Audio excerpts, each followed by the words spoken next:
கோபத்தை அடக்குவதற்கு இஸ்லாம் தருகிற ஒரு பயிற்சி. அல்லாஹ்வுடைய தூதர் நோன்பாளியுடைய வாயிலிருந்து வருகிற வாடையை பற்றி என்ன சொன்னார்கள்? கஸ்தூரி மனம் வீசும் என்று சொன்னார்கள். அப்படித்தானே? பொதுவா மனிதன் இயல்பு என்ன தெரியுமா? ஒருத்தரோட பேசும் பொழுது அவர வாயிலிருந்து வாடை அடிச்சா கோபம் வரும். அப்படித்தானே? வருமா இல்லையா? பக்கத்தில் இருந்து தொழுகிறோம், ஒருவரோட வாயிலிருந்து வாடை அடிக்கிறது, கோபம் வருமா வராதா? வரும். இது இயல்பு. நோன்பு பிடித்திருக்கிற ஒரு மனிதரோடு பேசும் பொழுது, குடல் காய்கின்ற பொழுது, வயிறு காலியாகிற பொழுது அங்கிருந்து ஒரு வாடை வரும். நாற்றம் என்று நாங்கள் சொல்லுவோம். அல்லாஹ் அந்த வாடைக்கு கொடுக்கின்ற பெருமதி என்ன தெரியுமா?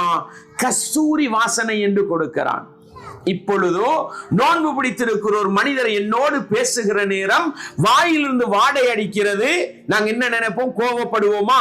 அவன் நோன்பாளியப்பா, அந்த வாசனையை அல்லாஹ் கஸ்தூரி வாசனை என்று சொல்கிறானே, நான் கோபப்பட மாட்டேன், அந்த மனிதனை வெறுக்க மாட்டேன் என்றால் வருகிற கோபத்தையும் அடக்கிக் கொள்கிற ஒரு பண்பு வருமா இல்லையா? இப்படி வித்தியாசமான ஒரு கோணத்திலே கோபத்தை அடக்கிக் கொள்ளுகின்ற, வெறுப்பை அடக்கிக் கொள்ளுகின்ற ஒரு பண்பை வளர்க்கிறது என்றால் இந்த நோன்பு ஏன்? நீங்கள் இறையச்சம் உள்ள மனிதர்களாக மாற வேண்டும் என்பதற்காக நோன்பு தருகிற பயிற்சி ஒன்றுதான் என்னையும் உங்களையும் கோபத்தை விழுங்கக்கூடிய மனிதர்களாக, கோபத்தை அடக்கக்கூடிய மனிதர்களாக மாறுவதற்கான பயிற்சியை ரமலான் கால நோன்பு தருகிறது என்பதை நானும் நீங்களும் ஒருபோதும் மறந்துவிடக் கூடாது.